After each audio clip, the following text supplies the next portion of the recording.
Finally देश का सबसे बड़ा आईपीओ आ चुका है और ये तो आप सबको पता है ही कि एलआईसी देश का most trusted and most valuable company है। इसके बिजनेस साइज का अंदाजा आप इस बात से लगा सकते हैं कि इंडिया का total domestic mutual fund industry लगभग 25 लाख करोड़ का एसेट को मैनेज करती है और केवल अकेले एलआईसी 39 लाख करोड़ का, जिसके मैसिव साइज को बताता है। और हम यहाँ आज इसी मैसिव साइज कंपनी का एनालिसिस करने वाले हैं, जिससे कि हर किसी को, इवन एक छोटे बच्चे को भी इसके बिजनेस के बारे में समझ आ जाए। हम एलआईसी का एनालिसिस मोस्टली 2 पार्ट में करेंगे। सबसे पहला हिस्ट्री, दूसरा बिजनेस मॉडल। पर इससे पहले अगर आपने इस चैनल को अभी तक सब्सक्राइब नहीं किया है तो तुरंत कर ले, वरना उसका नोटिफिकेशन आपको नहीं जाएगा और हो सकता है वो वीडियो मिस कर दे। तो चलिए स्टार्ट करते हैं एलआईसी के हिस्ट्री से। वैसे तो इंडिया में इंश्योरेंस का एग्जिस्टेंस हजारों सालों से रहा है और इसका ट्रेसेस हम लोग को ऋग्वेद में भी मिलता है बाय द नेम ऑफ योगाक्षिमा। पर हम यहाँ मॉडर्न टाइप का इंश्योरेंस का बात करेंगे जो स्टार्ट हुआ था 1818 में in British India by the name of oriental life insurance company. और ये मोस्टली केवल ब्रिटिशर्स का ही इंश्योरेंस करती थी, क्योंकि ब्रिटिश क्राउन चाहती थी कि जो भी ब्रिटिशर्स इंडिया में काम करने आते हैं, अगर उन्हें यहाँ कुछ हो जाता है तो कम से कम उनका फैमिली सिक्योर्ड रहे। जिसके कारण इंडिया में नंबर ऑफ ब्रिटिशर्स एम्प्लॉय बढ़ने लगे और धीरे धीरे ये इंश्योरेंस जरूरत से बिजनेस में कन्वर्ट होने लगा। जिसके कारण समय के साथ इंश्योरेंस में एक रूल डेवलप हुआ बिकॉज ऑफ बिजनेस कि जितना ज़्यादा इंश्योरर होगा, मतलब जितना कोई प्रीमियम पे करेंगे, उतना ही रिस्क कम होगा, क्लेम परसेंटेज कम आएगा और कंपनी का प्रॉफिट बढ़ेगा। और इसी का फायदा उठाने के लिए 1870 में 2 ब्रिटिश कंपनी इंडियन लाइफ्स का भी इंश्योरेंस करना शुरू करती है और कुछ सालों बाद बहुत सारे इंडियन और फॉरेन कंपनीज भी इस बिजनेस में कूद जाते हैं। जिसके कारण 1912 में ब्रिटिश गवर्नमेंट इंश्योरेंस को रेगुलेट करने के लिए एक एक्ट भी पास करती है। और इंश्योरेंस बिजनेस सही तरीके से चल रहा है या नहीं, ये देखने के लिए 1928 में ब्रिटिश इंडिया ने कंपनियों से स्टैटिकल डेटा भी लेना शुरू किया, जिसकी वजह से इंश्योरेंस बिजनेस इंडिया में काफ़ी अच्छे तरीके से ग्रो होने लगा। पर जैसे ही 1947 में भारत आज़ाद हुआ, महज 10 सालों के अंदर ही, that is in 1956, Indian government ने एक एक्ट ला के सारा का सारा बिजनेस को, चाहे वो फॉरेनर हो या फिर इंडियन, सबको मिला के लगभग 245 को मिला के बना दिया LIC, life insurance corporation of India. और गवर्नमेंट का ऐसा करने का रीज़न भी था। सबसे पहला था क्लेम, चाहे वो डेथ हो या मैच्योरिटी हो, गारंटीड नहीं था। दूसरा, बहुत ज़्यादा ओपेक सिस्टम था, कैसे काम कर रहा है किसी को नहीं पता चलता था, पैसा कैसे जा रहा है। तीसरा, बहुत लो पेनिट्रेशन था इंश्योरेंस सेक्टर का इंडिया में, जिसको गवर्नमेंट सोची थी कि अगर अपने अंडर ले लेगी तो पेनिट्रेशन को बढ़ा सकती है, ज़्यादा दूर तक पहुंच सकती है इंडिया का हर एक कोना में। और चौथा है, बहुत सारा माल प्रैक्टिसेस था इंश्योरेंस बिजनेस में। और सेम रीजन की वजह से 1972 में जनरल इंश्योरेंस बिजनेस को भी नेशनलाइज किया गया था अंडर GIC में। दो LIC और GIC को नेशनलाइज किए हुए तो कई साल गुजर चुका था, लेकिन इंश्योरेंस सेगमेंट में कोई खास सुधार नहीं हुआ। दो माल प्रैक्टिसेस तो रुक गया था, लेकिन ब्यूरोक्रेसी हमेशा से हावी रहा, जिसके चलते मजबूरी में 1991 में इंडियन गवर्नमेंट को LPG लाना पड़ा, liberalisation, privatisation and globalisation, to reduce the bureaucracy. और इंश्योरेंस सेगमेंट का पेनिट्रेशन बढ़ाने के लिए 1999 में इंडियन गवर्नमेंट ने प्राइवेट प्लेयर्स को भी इंश्योरेंस बिजनेस में एंट्री दे दिया। और LIC उसके बाद बन गई थी मोस्टली फोकस करके एक लाइफ इंश्योरेंस बिजनेस, और GIC को कन्वर्ट करके बना दिया गया था री इंश्योरेंस कंपनी, जो कि एक जनरल इंश्योरेंस का काम करती थी। री इंश्योरेंस कहने का मतलब है ये इंश्योरेंस कंपनी का इंश्योरेंस करती है और ये स्टॉक मार्केट में लिस्टेड भी है। ये था छोटा सा हिस्ट्री LIC के बारे में। अब हम बात करते हैं LIC के बिजनेस मॉडल के बारे में। पहले हम समझते हैं कि इंश्योरेंस होता क्या है और किस किस तरीके का होता है। इंश्योरेंस का बेसिक मतलब है बहुत से लोगों के द्वारा छोटे छोटे अमाउंट मिलाया जाता है और उनमें से अगर किसी को कुछ होता है तो उस अमाउंट में से कुछ पैसा ज़्यादा दे दिया जाता है ताकि उनका लॉस को रिकवर किया जा सके। सपोज मान लेते हैं कि 100 लोग हैं और 100 लोग 1-1 रुपया प्रीमियम जमा करते हैं, तो टोटल हो जाएगा 100 रुपया। मान लेते हैं कि 100 आदमियों में से लगभग 3 या 4 आदमी, मान लेते हैं कि 5 आदमी क्लेम करते हैं कि ठीक है मेरा लॉस हुआ, हमको कुछ रिकवर करने के लिए चाहिए, हम उसी का इंश्योरेंस कराए थे। कंपनी लगभग 10-10 रुपये करके पाँचों को पे कर देती है, 50 रुपये खर्च हो गया कंपनी का, लेकिन लास्टली जो 50 रुपये बचा वो कंपनी का रेवेन्यू में जाता, हो सकता है वो प्रॉफिट में भी चला जाए। कहने का बेसिक मतलब है कि वो कंपनी के पास रह जाता है पैसा।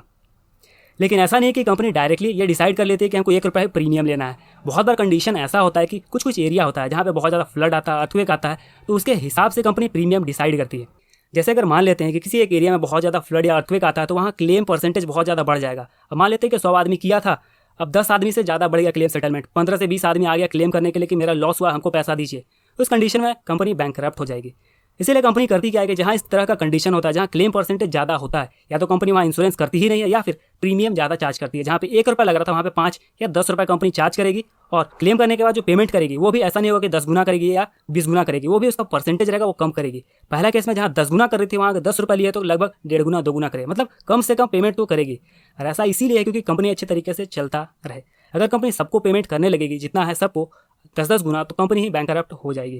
तो इस कंसेप्ट का आपको सबसे पहले समझना होगा।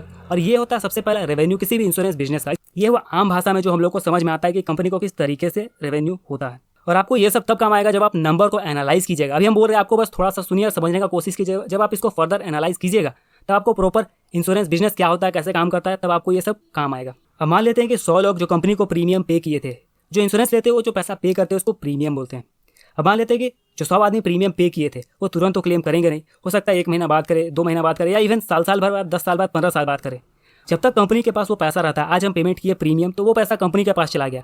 कंपनी उस पैसा को जब तक कि हम क्लेम नहीं करें तब तक वो कहीं पे इन्वेस्ट करके रखती है, जिससे कंपनी को और ज़्यादा प्रॉफिट आते रहता है। तो कंपनी को यह दूसरा तरीका जहाँ से रेवेन्यू आता है और प्रॉफिट आता है, हम बोल सकते हैं डायरेक्टली। लेकिन गवर्नमेंट का भी कुछ रेगुलेशन है। Depending upon the type of insurance, government बोलती है कि आपको लगभग डिपेंड करता है परसेंटेज, लगभग 50% के आसपास गवर्नमेंट बॉन्ड या रियल एस्टेट में रखना होगा, और बाकी बचा हुआ 50% अगर कंपनी चाहे तो FD, debenture, stocks, mutual fund में रख सकती है। और इस तरीके का इन्वेस्टमेंट से कंपनी को काफी ह्यूज प्रॉफिट जनरेट भी होता है, और यह दूसरा सोर्स हुआ किसी भी इंश्योरेंस कंपनी का पैसा कमाने का।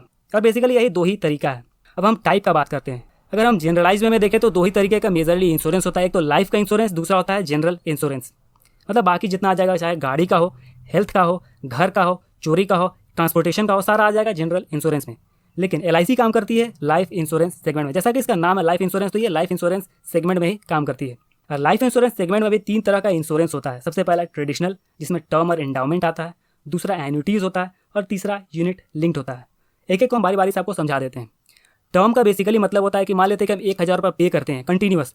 अगर हमको कुछ हो जाता है तो टर्म में होता है कि 1000 रुपये पे करें तो हमको डेथ होने पे 1 करोड़ रुपया सम एश्योर्ड मिलेगा। डिपेंडिंग अपॉन द एज वो डिसाइड होता है, लेकिन बेसिक समझिए कि आप एक बार पे कर दिए, आपको उसके एवज में कुछ नहीं मिलेगा। अगर कुछ हो जाता है तो उसके एवज में आपको बहुत ज़्यादा अमाउंट मिलेगा। कहने का बेसिक मतलब ये है। दूसरा होता है एंडाउमेंट। एंडाउमेंट कहने का मतलब है कि आप प्रीमियम पे करते हैं कंटिन्यूअस 10 साल, 15 साल, 20 साल, 25 साल। उस बीच अगर आपको कुछ होता है तो कंपनी बहुत ज़्यादा अमाउंट पे करेगी, साथ में आपका पैसा को भी पे करेगी। ये होता है एंडाउमेंट। अगर आपको कुछ नहीं होता है तो ईयर एंड के बाद आपको जो पैसा रहता है उसमें कुछ इंटरेस्ट जोड़ के वापस कर दिया जाता है। ये होता है एंडाउमेंट। सेकंड होता है एन्युटीज। एन्युटीज में कंपनी प्रीमियम लेती है और जमा करते रहती है तब तक जब तक कि आप रिटायर न कर जाए। और जब आप रिटायर कर जाते हैं तो आपको उसी पैसे से कुछ परसेंटेज देती है ताकि आपका फ्यूचर चलता रहे। एन्युटीज और एंडाउमेंट में अंतर ये है कि दोनों में इंश्योरेंस होगा, लेकिन एन्युटीज में आपको 60 ईयर होने के बाद आपका पैसा का इंटरेस्ट आपको मिलेगा, जबकि एंडाउमेंट में जब आपका पैसा पूरा हो जाता है, 20 साल, 25 साल, जितना दिन तक आप रखने के लिए बोले थे उतना पूरा हो जाता है, तो आपको उसके बाद पैसा मिल जाएगा। यही बेसिक अंतर है। तीसरा है यूनिट लिंक्ड। यूनिट लिंक का बेसिक मतलब है आप पैसा दिए, प्रीमियम पे किया, वो आपका पैसा लग जाएगा सीधा स्टॉक मार्केट में। यहाँ रिटर्न का कुछ फिक्स नहीं रहता। इंश्योरेंस होगा लेकिन स्टॉक मार्केट के बेसिस पे आपको रिटर्न मिलेगा। और इन चारों में से एलआईसी मोस्टली करती है एन्युटीज वाला और endowment plan, mostly through agents. और ऐसा बहुत सा अदर कंपनीज है जो डायरेक्टली या फिर बैंक के थ्रू इंश्योरेंस बेचती है, जिसे हम बैंक इंश्योरेंस बोलते हैं, जिसका commission as compare to agents कम होता है। बट एजेंट्स होने की वजह से एलआईसी को फायदा होता है कि वो बहुत ज़्यादा दूर दूर तक, इंडिया के कोने कोने तक पहुंचने का काबिलियत रखती है एज कम्पेयर टू अदर्स। और ऐसा नहीं है कि एलआईसी केवल इंडिया में ही काम कर रही है।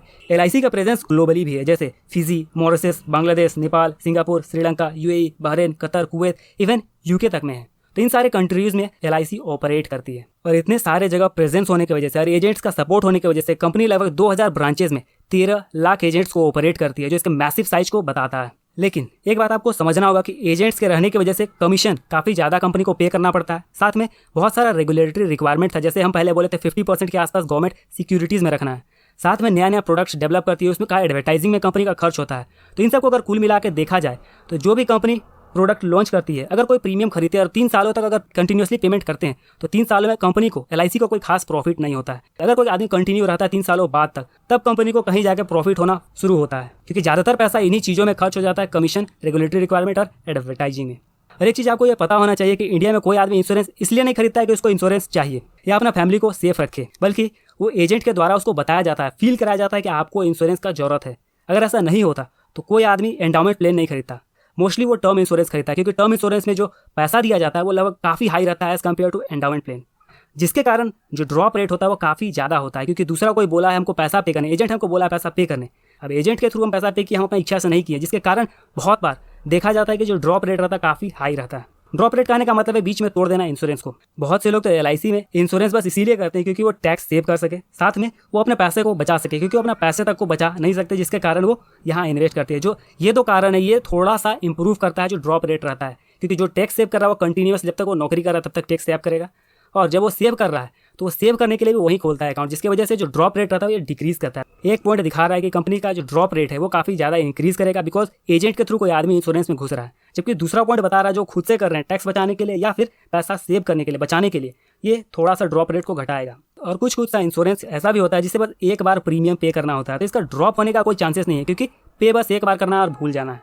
इस तरीके का एंडाउमेंट प्लान भी होता है। जैसे मान लेते हैं कि हम 50,000 रुपये पे कर दिए, 5 साल में अगर हमको कुछ नहीं हुआ तो हमको या तो कुछ पैसा सम एश्योर्ड मिल जाएगा या फिर टर्म इंश्योरेंस होगा। बेसिक कहने का ये मतलब है।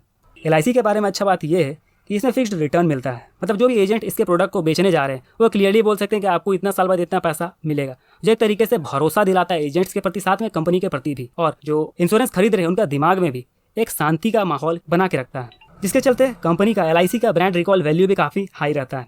ये तो हुआ बिजनेस का बात। अब हम बात करते हैं नंबर का, जो सच में बताएगा कि कंपनी कैसा चल रहा है। LIC को 2021 में रिकरिंग फर्स्ट ईयर प्रीमियम मिला 34K करोड़, मतलब 34,000 करोड़। रिकरिंग कहने का मतलब है कंटिन्यूस जो पे कर रहे हैं और करते रहेंगे, वो मिला 34,000 करोड़। और सिंगल प्रीमियम मिला 150,000 करोड़। मतलब जो एक बार प्रीमियम पे करते हैं और 4 साल 5 सालों बाद पैसा ले लेते हैं, उस बीच उनका इंश्योरेंस रहता है। ये उस तरीके का है, जिसमें से सिंगल प्रीमियम का लैप्स होने का कोई चांस तो है नहीं। ये जो सिंगल प्रीमियम वाला भी जो बोले 150K करोड़ का, जबकि जो दूसरा वाला 34K करोड़ उसका लैप्स होने का चांसेस है, क्योंकि पिछला साल लास्ट ईयर रेन्युअल प्रीमियम था 202K करोड़ और 34K करोड़ इस बार ऐड हुआ, तो टोटल मिलाकर 236K करोड़ होना चाहिए था, जबकि इस बार टोटल हुआ 220K करोड़ रेन्युअल प्रीमियम, जो क्लियरली बताता है कि जो रेन्युअल अकाउंट है वो क्लोज भी होता है। अगर हम इसको परसेंटेज वाइज समझे तो 13 मंथ बाद जो परसिस्टेंसी रेशियो बताता है कि कितना कंटिन्यूअस रहता है आदमी। परसिस्टेंसी रेशियो है 79%। मतलब अगर 100 आदमी इंश्योरेंस करा रहा है उसमें से 21 आदमी पहला ही साल में छोड़ दे रहा है। और हम पहले आपको बताए थे कि अगर 3 सालों तक कोई आदमी प्रीमियम का पैसा पे नहीं करता है तो कंपनी को उससे कोई खास प्रॉफिट नहीं होने वाला। अगर हम 61 महीना का देखें या कहीं 5 साल का देखें तो ये लगभग 59% है। कहने का मतलब अगर 100 आदमी शुरुआत में प्रीमियम पे करना शुरू किया तो 5 सालों तक लगभग 41% आदमी छोड़ देता है प्रीमियम पे करना। ये तो हुआ प्रीमियम का बात, पैसा जमा करने का बात। अब बात करते हैं सेटलमेंट का। सेटलमेंट कहने का मतलब है कि अगर कुछ हो जाता है, किसी को इंश्योरेंस जो पे कर रही थी प्रीमियम उसको, तो उसके बदले कंपनी पेमेंट करेगी। इतना पेमेंट करती है कंपनी, किस रेशियो में पेमेंट करती है उसको भी समझना काफ़ी ज़्यादा जरूरी है। सबसे पहले आता है इसमें क्लेम सेटलमेंट रेशियो। कहने का मतलब कितना आदमियों को कंपनी पे करती है। अगर 100 क्लेम आता है तो कंपनी LIC लगभग 98.3 लोगों का क्लेम को सेटल कर देती है। मतलब कुल मिला के 1.7% लोगों का क्लेम को सेटल नहीं कर पाती। कुछ भी रीजन उसका हो सकता है। अगर हम इसको कंपेयर करें दूसरे कंपनियों से तो उनका क्लेम सेटलमेंट रेशियो काफ़ी ज़्यादा है एज कम्पेयर टू LIC। लेकिन जब आप उसी के ठीक नीचे देखिएगा उनका कंप्लेंट रेशियो, तो आपको क्लियरली दिखेगा कि पर 1000 में LIC का जहाँ इतना कम है वहीं कुछ का काफ़ी हाई है, जो क्लियरली बताता है कि उनका क्लेम सेटलमेंट रेशियो भले हाई हो लेकिन जो कंप्लेंट रेशियो काफ़ी ज़्यादा है, जो उन कंपनियों में भरोसा को थोड़ा सा डिक्रीज करता है नॉर्मल पीपल का। होप आपको ये LIC का बिजनेस मॉडल आसान भाषा में समझ में आया होगा। और अगर आपको इस तरीके के वीडियो चाहिए तो इस चैनल को फॉलो जरूर करें। और अगर आपको किसी और कंपनी के बारे में एनालिसिस चाहिए तो उस कंपनी का नाम कमेंट में लिख के जरूर बताएं। धन्यवाद।